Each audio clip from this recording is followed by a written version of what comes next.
This week's episode is brought to you by Blue Harvest Vintage. Are you a collector? Blue Harvest love to help you find that missing piece you need to complete your collection. They have extensive stock of vintage Star Wars vehicles and mint-on-card action figures, as well as new The Force Awakens and Black Series items. Blue Harvest have Funko Pops, Lego, Dinky, Corgi, Matchbox and more. Everything a collector could possibly need. If they don't stock it, then let them know, and their knowledgeable staff will be only too pleased to help. Head to Morley Market in Leeds to see the life-size Darth Vader. Alternatively, reach out to Blue Harvest on Twitter at Blue Harvest UK, Facebook, Blue Harvest Vintage Collectibles, a website, blueharvestvintage.co.uk, or email at blueharvesttoys@gmail.com.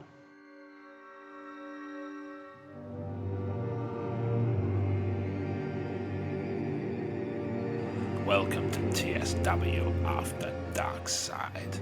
Like and subscribe with all of your hatred, and your journey towards fandom will be complete.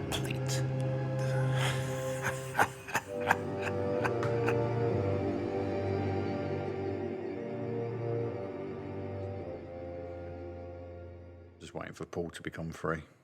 Yeah, it's cool. No worries. I'm just browsing. I'm just browsing Twitter at the moment.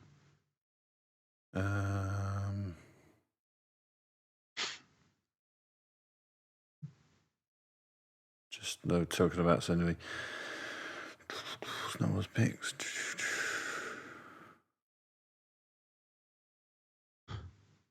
Okay.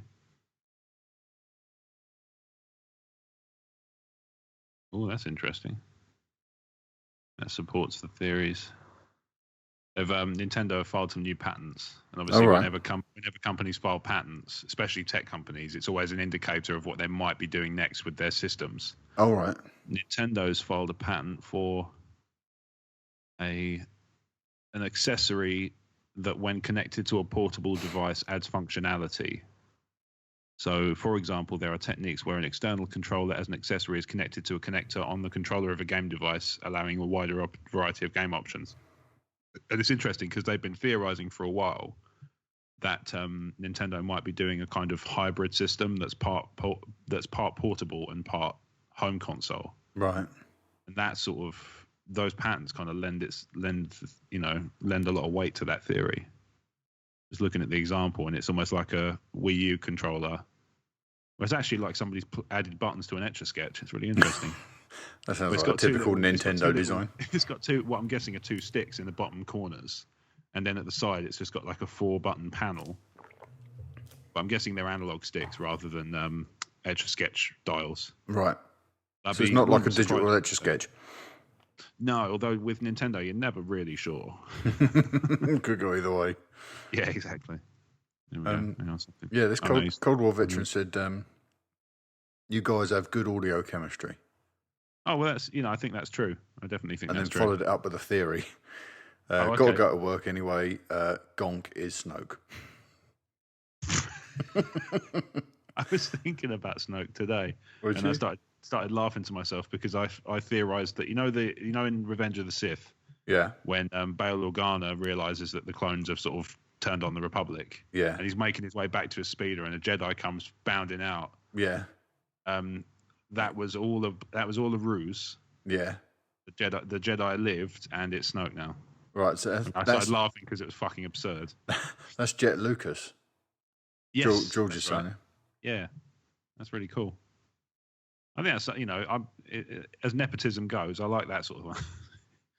Yeah, I don't mind it when it's just a sort of blink and you'll miss it part. If he'd given him like a speaking part, that would have been something else. I don't think he's done that in any films. Wouldn't mess with his daughter either. Kick the shit out of me. Yeah, she's MMA, isn't she? Mm. They're nice. They're a nice family. I like them.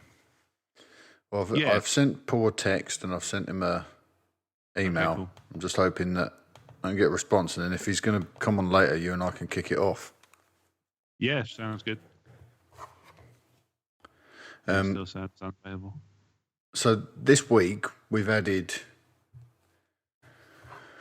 in terms of affiliates, we've added Busted Tees and Tea Republic. So, cool. And our store is up and running, and it's loaded with designs from us and from Tumbling Saber. Nice. And today I was confirmed as an affiliate for Sideshow Collectibles. Cool. So on the homepage of the website now, on the right-hand side should be a Sideshow Collectibles banner. Okay. And you click on that, and it takes you to a selection of 1/6 scale hot toys that I've selected to put together in a group to market. Nice. Oh yeah, we got T-Public. Tumbling Sabres one's really good. The Say No to Clickbait. Oh, I haven't seen that. That's the new design he's put up. It's amazing. Yeah, it's just the Tumbling Sabre logo underneath, but it says "Say No to Clickbait." Right, I've got to. And I came back to the Facebook post with, "Oh man, I was going to do a series of 10 T-shirts, and number 7 was going to shock you. Now what?" Yeah, it's Oh yeah, I see it. Yeah, the Han Solo 6 scale. Yeah, that will change. Selected. There's a load. Okay. That's a series of banners that scroll through, showing you all these different things. That's awesome. And then, obviously, I can't say anything about it on the live show yet because we haven't been confirmed. But Her Universe have told me that we will be an affiliate of theirs. They're just trying to work out the application I've posted through the company I'm using to put my affiliates together. Hasn't reached them, and they're trying to work out why at the moment. So there's no reason why we won't be a Her Universe affiliate. So that'll be on the homepage as well. That's also really cool. And so the homepage affiliate links will be a little bit more attractive than just the Apple ones. They'll come down. I'm not putting extra on. Mm-hmm. I'm taking down the Apple store affiliate links. There'll still be the videos available in our store. Yeah. But we'll move towards more Star Wars centered links like Her Universe and Sideshow. Mm-hmm. And I'm going to try and work out how to get Funko as well. I'm not sure who they use, who their agent is, but you know. Right, I hope Paul's okay. I'm sure he's okay. As in, no harm has befallen him. No, not. His wife just got back yesterday. She'd been to Thailand to visit some friends. Yes, of course. Yeah. Is she Thai?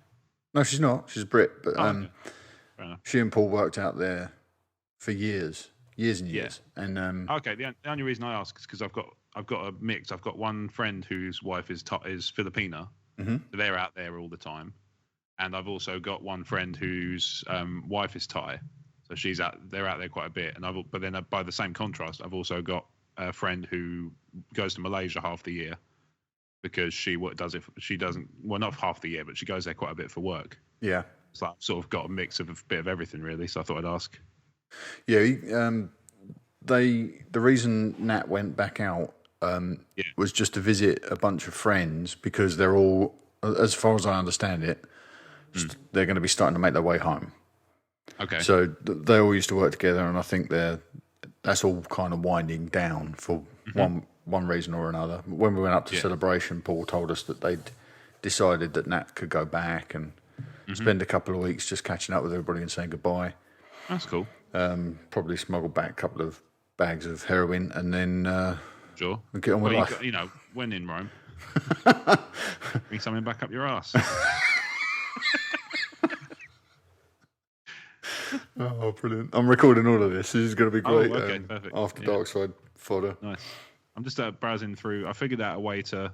It's not gaming crowdfire. I've basically set up 2 accounts, one for myself and one for Emotionally 14. Right. With different email addresses. And I figured out... It's not so much I figured out a way to game the system. I figured out a way to view them both at the same time. Right, in the same app? No, I'm just being it's really stupid that I didn't figure it out earlier. I've just got them open in 2 different web browsers. Right, gotcha. Okay. Yeah. As in 2 different, like one in Chrome and one in Internet Explorer. Mm-hmm. Rather than having, because in Chrome tabs, obviously it will just display the same one twice. Yeah. And that's not what I want. I just want to be able to see. I'm going to figure out a way to game the iTunes store reviews as well. And I'm going to figure it out. That's what I'm going to do next. Yeah. 123 countries, and I'm going to have something that you open a browser and it just runs the whole fucking set. It just shows you. It's really quite shy, isn't it? I want people to sort of send me decent. I want it all brought to me basically because I'm incredible. I'm the hardest working lazy person you've ever met in your life. Well, quite. And people need to bring it to me, or it's not going to be found. There's websites that the known thing is there are hosting services that do it, but they are they ask for an enormous amount of money. Yeah. It's like $100 a year or something per account. Yeah, see, as lazy as I am, I'm infinitely cheaper. So there's that. That is not going to be a thing that happens. We've got no Steve this week, have we? I forgot about that. No Steve, because it's Jen's birthday, and I can't seem to raise Paul, even though he has told me he's coming on. Yeah. But he's not answering email or text or Facebook. Try. There's a bit. I could tell you something that happened to me in the week if you're willing to cut it from the final edit. I can stop this recording if you like. We can do, yeah. Kick off the recording just in case we want to talk about anything. All right. Extra. Okay. I think that's this. You okay if I retire for the evening, gentlemen? Of course, mate. Yeah, no problemo. I'd love to stay on board, I really would, but gonna go and chill. Mrs. Jones has just come back from Thailand as well. So of course, yes. And chill, and yeah, of course. Second home as far as she's concerned. Yeah, fair enough. Are you good for the weekend, Paul? Yeah. Have we got a time in mind? I don't think we do. Do we still? Are we? What would be? We were thinking late afternoon, very early evening, weren't we? At one point, it's entirely. Yeah, that's fine with me. What have you got in mind, Rob? What's that, mate? Time for Saturday for all. I kind of thought we were doing it about 4ish. So yeah, because it's going to take a couple of hours of our time, isn't it? Yeah. That's good with me. So yeah, 4 thinks groovy. Okay. 4's good. All right, cool. 4 p.m. All right, I'll lock that in. Hang on. Tell Steve. Confirm with Steve. Yeah. Because he said he's in for that. Yeah, that'll be good. Yes, indeed. Right, I'm going to go and design lots of Ewok gold bikini T-shirts. Oh my god. Okay, mate. Nice one. Maybe we should get Steve in the gold bikini. Oh, I think he wouldn't be naked. True, but I think it's part of his. I've started to try and establish on Twitter that it's part of his TSW contract that he has to be naked at all times. Yeah. In a TSW context. Contracts are worth the paper they're written on. Yeah. Well, in his case, we didn't have any paper. We had to write it elsewhere. Oh God. Yeah. Right. Okay. Right, I will see you Saturday, gentlemen. Cheers, Right, Paul. take care. Speak to you later, mate. Take care. Bye. Bye.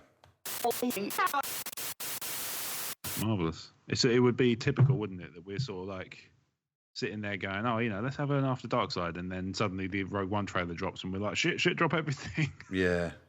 Yeah. Nothing's come. I've checked. There's no sign of it, no. No, it will pop up on the YouTube channel, won't it, when the time comes? I think they've already said that it won't hit YouTube until tomorrow. Oh, okay. I'm pretty sure that's what they were. Find it elsewhere then. Rogue One. So yeah, I was saying to you before we started recording, I bought an arm and a mic shock mount for this thing, just because you can hear it there where I'm typing. Yeah, you can hear it this end as well. Just about hear it. Yeah. Terrible, isn't it? It's pretty bad, really. I mean, it's a symptom of having a good microphone ultimately, but it does mean that. It just means that you have to be careful with that stuff. And it made it a little bit better to have it mounted above the laptop. But then we were also recording because of the way we'd set up. The recording gear was in the middle of the space, but the actual laptop was over in the corner of the table. Right. Because obviously, once I've got it all set up, I don't need it nearby. Obviously, it's different when I'm recording for TSW because I'm looking at stuff on the screen as well. Whereas with this, I literally just set the recording off and then we were just playing a game. Yeah.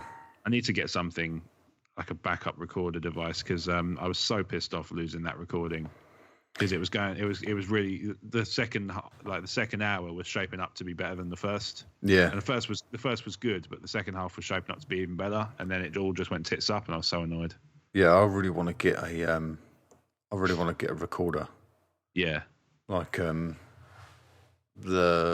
what was I looking at recently? The Zoom. I know the Zoom one, yeah. I saw the one. H4n, either H4n or H6. Yeah. Is something I'd like to get my hands on. Fair enough. But then that really only has benefit when we're all in the same place recording. And True. we haven't had a chance to do that yet. And that's purely because of logistics. Yeah. But we'll get there. All in good time. Yeah, exactly. All in good time. Indeed. I just saw Ewan McGregor in a TV show from the 90s today. Oh, wow. Okay. Been watching, Lisa and I have been watching ER from the very start, because a couple of years ago we bought the box set. Okay. And it's like 15 years that thing ran for. And mental, isn't it? I tell you what, I watched it from the first episode originally. It started when I was still living at home with my parents. That's how long ago it was. Blimey. And I loved it back then, but I did not possess the skills to really understand what was going on. Okay. And when you say possess the skills, how do you mean?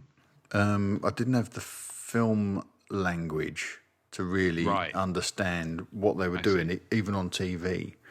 So I see. Okay. The structure, the actual stories they were telling, I only accepted at face value, and I didn't really see what was going on underneath. But now there's so much. I'm taking so much more from it. And Noah Wiley's character, John Carter, is just exceptional. And his performance. John Carter of Mars. Yeah, that was the movie version of VR. A lot of people didn't realise that was the case. And I think that's probably why it failed.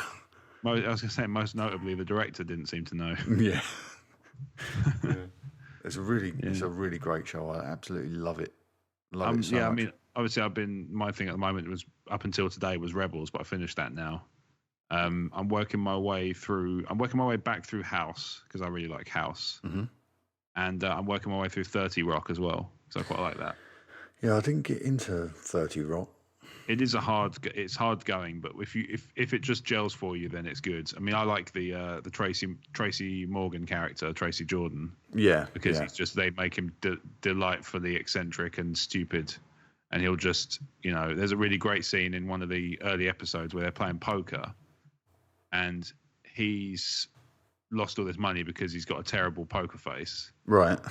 And to the point where even he sort of turns around and says, "All right," and he turns to Alec Baldwin and he goes, "All right, what cards have I got?" And he turns around and goes, "Well, you have two of your cards facing the wrong way, actually."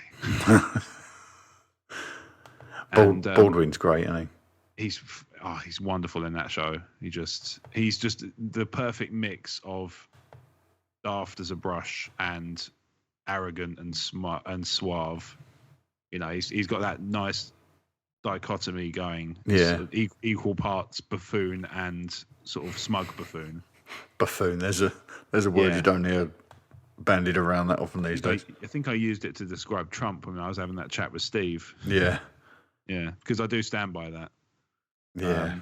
That he's kind of embodies it more boldly than anybody I know. Maybe Boris. Boris is somewhat of a buffoon. Yeah. Have you seen Peter Serafinowicz YouTube channel?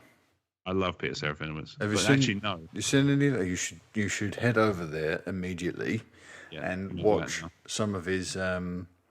He revoices some news reports that feature Trump. Okay. And there's one of Boris on there as well. Nice. And he doesn't change, from what I can see, he doesn't change any of the content. No. He just revoices it, and it's hilarious. He does some fantastic ones. He's got this. There's this video on Funny or Die, and it's him. And what he does is he impersonates 50 celebrities in 2 minutes, but they don't exist. They're not real people. He's just got photos, and he's just making up voices and characters for them. That's weird. You're like, there's a bloke who's just like, he looks like a sort of 50s bit part black and white actor, and he's just, the caption underneath is Guy Testes Jr. That's what it is. He just does 50 things of the same ilk, and they're just hilarious because you imagine people come into it and going, "I've never heard of half of these people," but you're not meant to because they don't exist. They're not real. Yeah, it's just really funny. That's weird. Yeah, he's a funny guy anyway. He had a really good sketch show for a while, and I think it only had 2 seasons, but it was really good. And he had this character called Brian Butterfield, who was like this sort of bumbling businessman. He used to do infomercials that were just ludicrous, and they were quite funny. Sounds very Ricky Gervais-like. He's a bit Ricky Gervais-like, but he doesn't seem so up himself as Gervais comes across. Yeah. Because a lot of people don't Gervais rubs him up the wrong way because he always seems a bit sort of the kind of guy who loves the smell of his own farts. That's an interesting way of putting it. Yeah. But I like Gervais, but at the same time, I totally get where people are coming from with that stuff, because he does sometimes. You do find yourself thinking, like, are you still playing a character, or are you just trying to get away with thinking this way? Do you believe your own press? Yeah, very much so. And I mean, actually, he had a bit of flack a couple of years ago because he was using words that people found offensive. And he was apologising, but then in previous years, he said that he knew exactly what people took those words to mean, and he didn't care because they were, that's not what they meant in modern usage, Right. It's hard to explain without using the word, but I don't particularly want to use the word because obviously some people do find it offensive. Yeah, I think that's probably the safe bet. Yeah. I mean, ultimately, I am of the belief personally that words only have power if you assign power to them by fearing them. So, but then with that said, I know that there are some people who don't like having certain words said to them. So if I can avoid it, I will not. Yeah. And at the same time, if I'm in, I think a lot of it comes down to context and comfort. That's a kind of firm belief of mine, is that so much of what people end up offending others with is them speaking in the wrong context, or speaking where they feel comfortable when they shouldn't, because they're not there yet.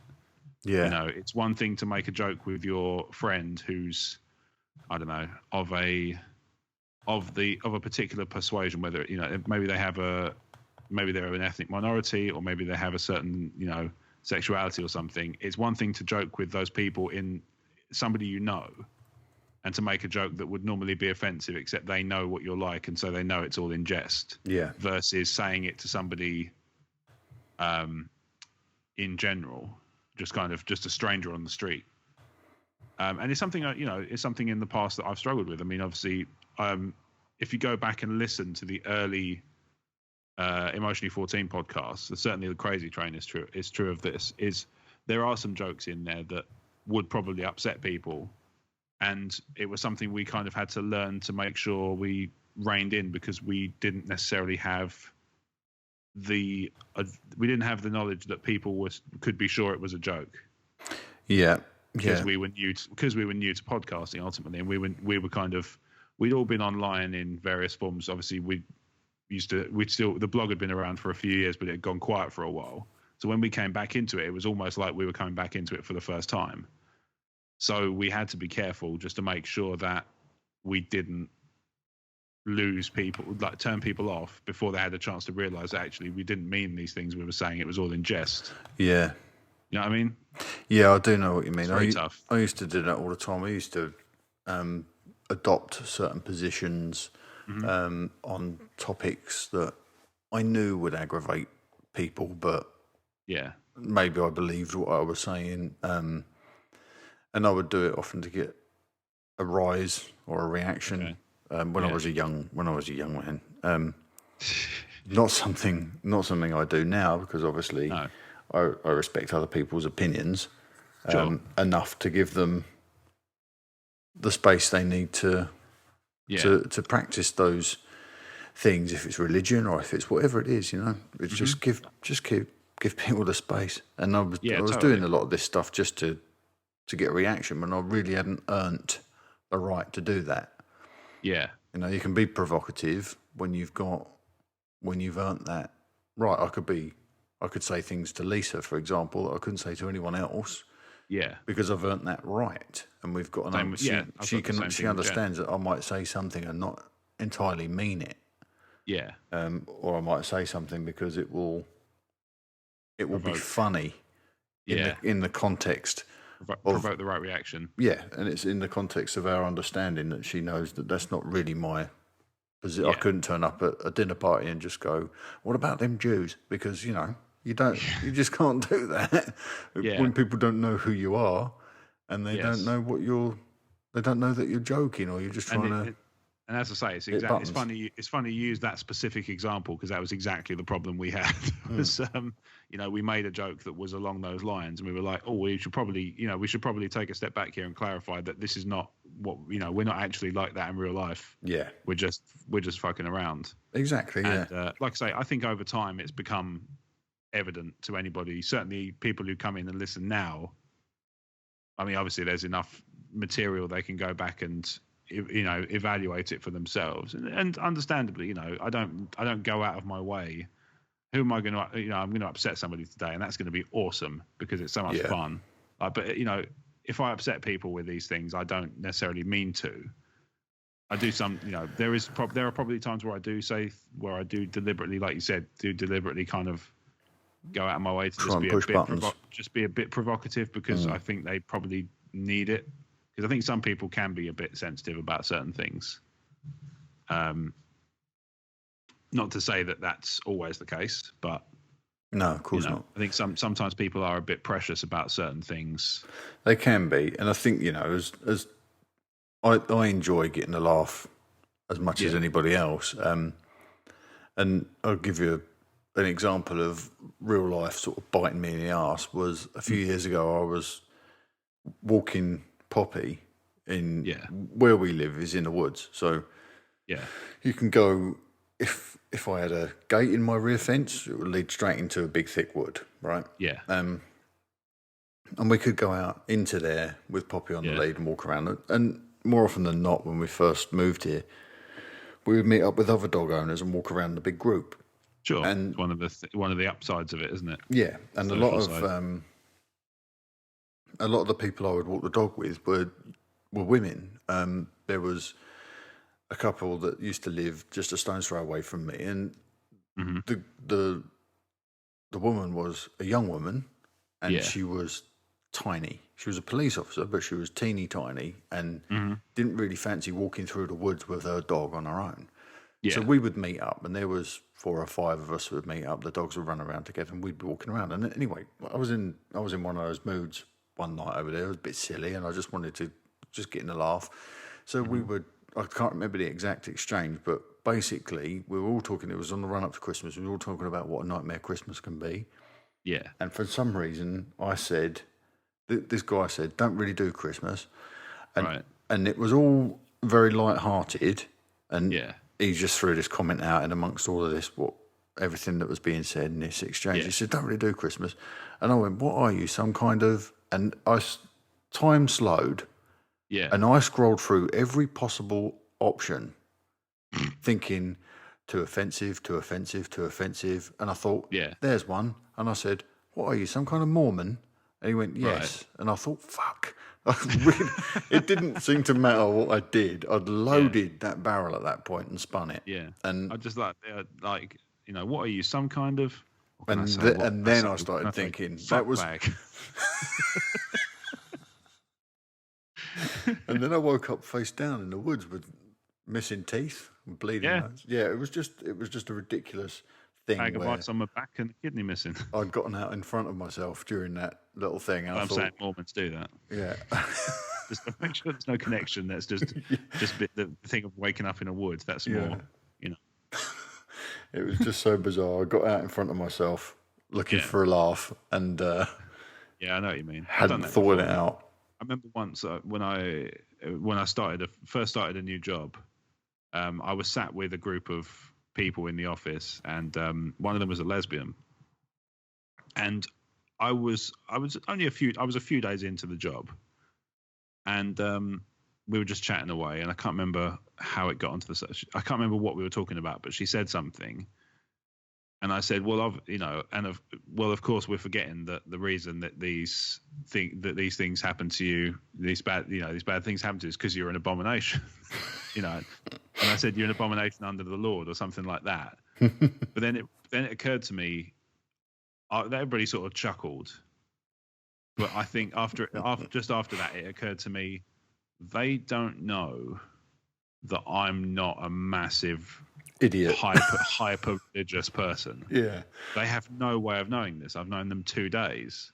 I was like, I'm going to make sure that I never, ever, ever do that again, especially with that person. Yeah. And I mean, as far as I can see, we get on fine. It's not like it never caused a rift or anything like that. But it's just that, there's that reflex of like, you say something and then you go, shit. Yeah, I don't know. I don't yet have the currency to get away with that. Mm. Yeah, they have no way of knowing that I'm fucking around. There's no context here to assemble. Like I say, we struggled with it initially with the podcast for the first couple of episodes, but we've hit a point now where it's like become a running joke of like, oh fucking hell, what's he said now? This is a pretty good point to go out on for this rather short episode of the After Darkside, but it's good. I think good rule of thumb with this new thing that we found ourselves in, this podcasting thing. It's a good rule of thumb. It's the Stan Lee approach where he said every comic. Excelsior. Yeah, that and with that, thank you very much for listening to. If you've got a thing, put yourself in it somewhere. Yeah. Stan said every comic book is somebody's first comic book. Okay. And every podcast is somebody's first podcast. This is true. So someone might pick up a show like one of your Crazy Train episodes. Yep. And you're years into it thinking everybody that listens understands who we are and what we do and how we do it. But it might be, you might have attracted a listener for the first time and that's the one they listen to. Yeah. And you might blurt something out thinking, we've got a shorthand with the listenership. Yeah. And you lose that person straight away. Like this episode. It's called the Crazy Legal Disclaimers. Yeah. It's actually we kind of do it in a sing-song way because we do it to the tune Crazy Train by Black Sabbath. Right. No, not Black Sabbath, Ozzy Osbourne. It's two different things for as far as CD releases go. But we do it to the tune of Crazy Train. So it's like, crazy legal disclaimers.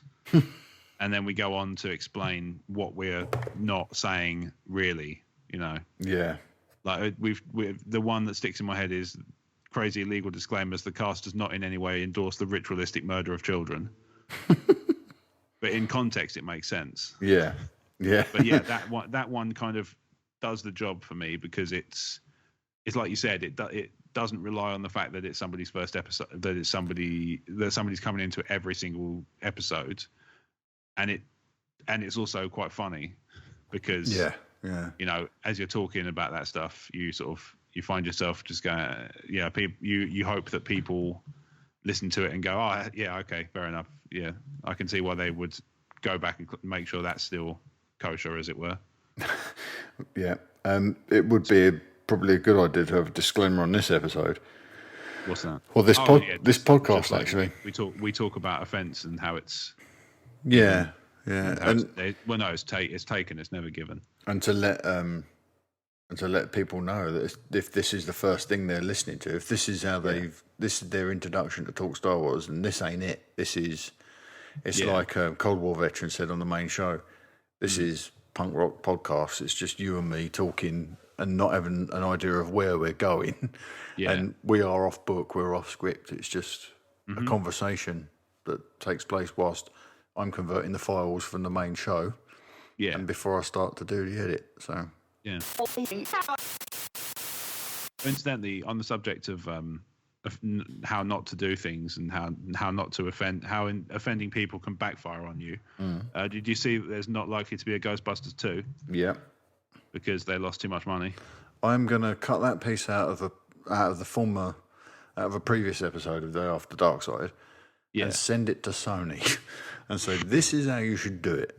And if you want help with that, don't do your thing again. By all means, use those ladies again because they're fantastic, especially Kate McKinnon. It's really funny, actually, that if you look at the article on BBC, they make out like the problem is that it's got it's targeted like a targeted hate campaign, but actually it's got shit reviews. The producers and directors and stuff doubled down on insulting a massive part of the core fan base and also generalizing it, which is even more annoying. And then there's a lot of manufactured controversy around it. There is. That stuff doesn't sell tickets. And I think the other thing is as well that you've got something new, and if it fails, people are going to be scrambling trying to work out what it is. And the startlingly obvious things are, it's a reboot, so that must be that must be what failed, and B, it's an all-female cast, so that must have been what failed. Obviously the world just hates women. Yeah, whereas actually the reality is it's not people binary. like women fine because Suicide Squad has Harley Quinn front and center, and that's been a commercial success. But I think that what I'm hearing about it is it's got its own set of issues. Oh, sure. The Suicide Squad, with the way it treats the female characters. Right. But Ghostbusters, the problems there weren't solely because of those. It's like blaming Hayden Christensen for the prequels. Mm-hmm. He was an element in that failure, not the element in that failure. Oh, sure, yeah. I mean, to be clear, I don't apportion any blame on the stars of the film. I think it's down to the shitty management, and I think like I say, the messaging has just been awful for that bloody film. And like I say, it's one thing to go, oh, okay, you didn't like the trailer. We're sorry to hear that. Hope you still see the film when it comes out, or make take on board what the criticisms of the trailer are, and then factor that into the next one you make. What you shouldn't do, and what they did, was go on late night TV and say that everybody who hated on the trailer was a 45-year-old man living in his parents' basement, because that's going to turn people off more. See, they were guilty of the self-same thing, weren't they, at the start, of saying, well, you don't like it, therefore you must be this, and looking at it as a purely black and white issue, when it's clearly not. Same thing happened with Fantastic Four. Yeah. Because they announced that it was a black Johnny Storm, and everybody went, "Well, hang on, why is he black?" And they were like, "What, are you a racist?" Like, no, I'm asking a question. Yeah, what worries me about that? Why is he black? What's the explanation? If there's an explanation and it makes sense, that's fine.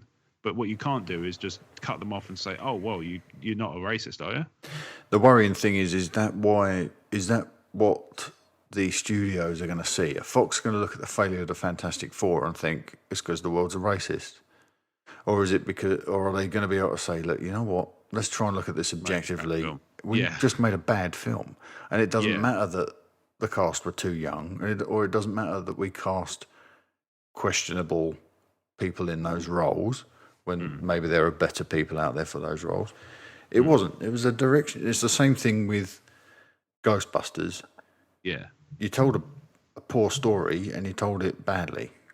Yeah. And like I say, when you were marketing it, you turned around and made it look like it was the audience's fault that they didn't get on with your art.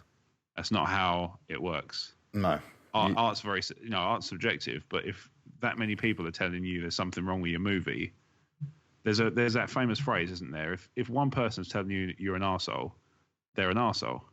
Yeah. If everybody's telling you you're an arsehole, you're probably an arsehole. Yeah.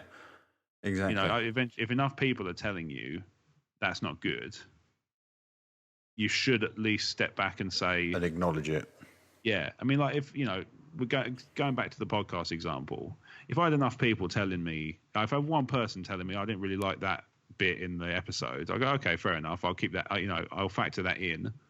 But if the majority of people tell me, oh, they like the episode overall, I'll probably just carry on as normal. Mm-hmm. If enough people told me they didn't like a specific bit, I would probably revisit it and make sure to avoid that in the future, because you can't deny, you can't ignore that sort of, a swathe of your user base and your customer base just because you don't like what they're saying. That's not how grown-ups behave.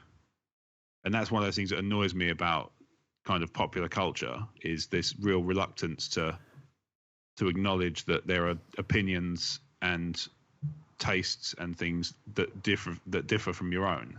Yeah. And it seems to me to be kind of fostering this disconnect that's happening with the critics and the public. Like the Suicide Squad's been absolutely panned across the board by critics. It goes into cinemas and it's getting middling kind of, average to slightly above average reviews from the people who actually go and see the movie, who are just the paying public. Yeah. And, somebody could argue, oh, well, that's because the general public's stupid and the critics are clever. And it's like, well, that makes you a bit of a tosser, doesn't it, really? Yeah. And if you think that, you're probably a critic. And they don't look at the same thing. No, exactly. A critic doesn't look at the same. They would sit in The Force Awakens and have a totally different experience to you and I. Yes. Even though you and I are probably levelling a slightly more critical eye at it too. Yeah. Like I took Lisa to see it. I'm sure she watched that film a different way to me. Yeah, and so, and then it's remarkable that we both come out and say it's fantastic, because we both looked at it from slightly different positions and still taken out of it this wonderful thing. Now that can't happen all the time with every film, but it seems to me that with Man of Steel, Batman vs Superman, and now Suicide Squad, there is an overwhelming majority of people that come out saying, "Well, that was just bad." No, the opposite. That was just bad.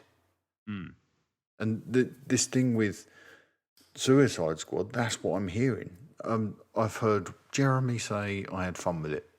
Yes. And apart from that, I've heard none of the guys on Slash Film liked it. None of the guys at CinemaSins liked it. Yeah, I suppose a couple of my friends have said they liked it all right. They said it had issues, and they were sort of quite clear on what they thought those issues were. But they did say, I enjoyed it. I didn't regret going to see it. I'm glad I went to see it at the cinema. Things like that. I've kind of had a bit of a mixed bag as well. I've seen some people who are just like, oh, it's a load of shit. Some people just use it as an excuse to rag on DC, and that's the other thing that people are kind of wondering is, would they be this critical of a Marvel movie that was not good? Well, there have been those do exist. I know that a lot of people like to think that they don't, but they do. I mean, they do. Sure. Iron Man 2, Thor: The Dark World, Ant-Man to a certain. I wasn't a big fan of Dark World. They're the weakest entries, but I still kind of enjoyed them. Thor: The Dark World I tried to watch again recently, and I kind of found it to be a bit tedious. Yeah. But it still did the world building that the other films did. It just lacked some of the charisma that something like Guardians of the Galaxy or the original Iron Man had. Yeah. And I haven't seen DC hit those heights yet. And again, it's not because they're DC, and it's not because they're DC properties that they're failing, because Batman succeeded under Nolan for at least 2 out of 3 films. Sure. And I mean, financially, Dark Knight Rises did well. Yeah. Critically, it wasn't nearly as popular as Dark Knight, but I think as long as your cast stays alive, sad as it sounds to say, I think as long as your cast stays fully alive for Dark Knight Rises, it can never live up to the same heights. Because I think a big piece of that was kind of the tragic events of Heath Ledger. There was some morbid curiosity there, to be sure, and that carried with it the posthumous Oscar for Heath Ledger, which, if he had lived, I don't imagine not even that a comic book character. Heath Ledger was a fantastic actor, and that performance was captivating. It was superb. Yeah, absolutely, no doubt. Oscar worthy. No, it's not even. It's not Oscar worthy. It's just, would it get a look in? No, it wouldn't. No, it wouldn't. Yeah, because they don't really. Genre films don't tend to get that sort of love, do they? No, this is it. I mean, if you can imagine, I can't imagine a situation where a superhero movie would get, looked at in that way. No, I can't imagine Alfred Molina getting a lot of love for Spider-Man 2. Yeah. You got speeder bikes? Yeah, speeder bikes. Right, that's going to be the sound of me getting out of here now, because I've got some work to do before I get to bed this evening. Okay. Right, everybody, we're going to take off. You can find me at Talk Star Wars on Twitter. Rob? You can find me at Rob Wade Vision. Not just where I'm much more reserved. Sorry, I didn't really. I forgot we started doing sort of short outros for this one. Yeah. It's like we only did it for the first time last time round, and it just sort of threw me a bit. Sorry. It's like, what? Oh yeah. oh yeah. We don't just disappear off into the darkness. Yeah, exactly. We just don't just fade out. But you can find me on Twitter at Rob Wade Vision.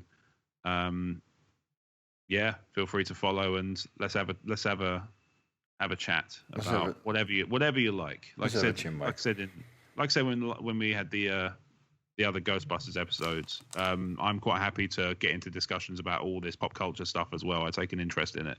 Yeah. So I'm very happy to put my opinions across, because I feel, I believe in my convictions very strongly, and I like to think I can argue the toss. Awesome. But we can find out, can't we, to put that theory to the test with the help of the listeners. Indeed. All right, people. We'll see you next week. Bye-bye.